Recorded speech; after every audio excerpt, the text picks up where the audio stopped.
Here we have some RG-6 universal coax connectors, and we also have here a piece of RG-6 quad cable that I'm going to put one of these on for you. And the first thing we're going to have to do is strip our cabling, and you're going to strip the cable very similar to what you would for regular RG-6 and create this two-step strip, as we call it, where we expose some braiding and we expose some of the center conductor here. Now, the first braid you see is on the outside, and we need to fold this back all the way around the perimeter of the cable. And we don't want to leave it bunched up anywhere. And I can't tell you how important it is to make sure it is evenly distributed and folded back right wherever it's laying inside the cable. That'll really help when we go to put the connector on. Now, I'm also looking for a spot in the cable where the foil actually overlaps itself. And it's a continuous shield there. And we need to get rid of it. And sometimes it'll just peel out of there. Sometimes it'll make a little cut on it, but it looks like this will just going to peel right out of there. And you can see how it's just coming right out of there. And I'm removing all this foil out of here.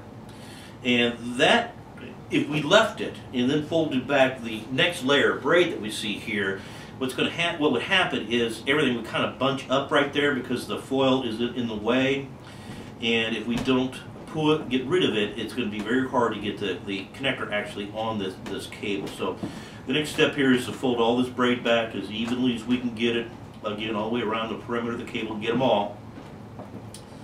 And there's one or two more there, okay.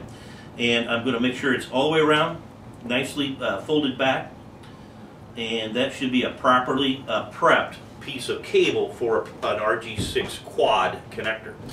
And we're going to simply just take the cable and we're going to insert it in our connector and kind of feel it go in there and just kind of push it in until we get that white dielectric even or flush with the opening in the front of the tool. And you can see how I've got the dielectric inside there nice and even with that opening. And then we're going to go ahead and use our compression tool to make the actual to crimp the connector, so to speak, or compress it.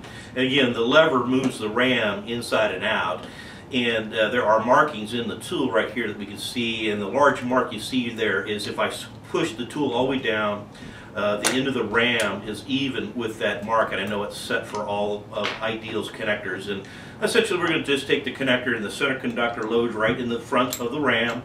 It's now loaded between the clips and the ram, and then it's just a matter of squeezing the tool down, and now that it has compressed the connector all the way down, and we just remove it.